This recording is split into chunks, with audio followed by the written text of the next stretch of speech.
এখনো কিন্তু ৬০ লক্ষ বিএনপির নেতাকর্মীর নামে যে মামলা, সেই মামলা থেকে কিন্তু সবাই অব্যাহতি পায়। আমরা আবার ফ্যাসিবাদের কণ্ঠের আওয়াজ শুনতে পাই কখনো কখনো। দুঃখজনকই শুধু নয়, বিপজ্জনকও বটে।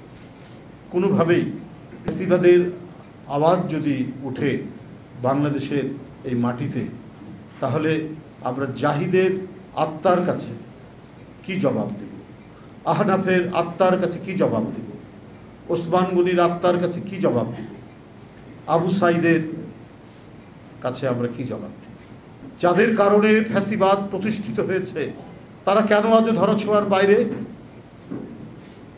যারা প্রতিষ্ঠান ভেঙে দিয়ে গেছে, যারা ফ্যাসিবাদকে চিরস্থায়িত্ব দান করার জন্য নিজের উপর অর্পিত দায়িত্ব, সেই দায়িত্বকে শেখ হাসিনার পক্ষে যারা কাজ করে গেছেন, তাদেরকে কেন গ্রেপ্তার করা হয়নি?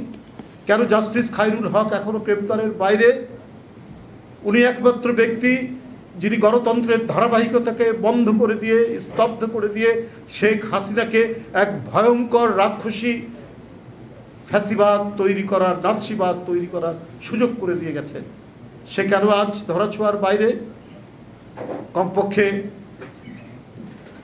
নির্দলীয় নিরপেক্ষ সরকারের যে আইনটি বলবৎ থাকলে একটা স্পেস পেতে পারত। অত্যন্ত পরিকল্পিতভাবে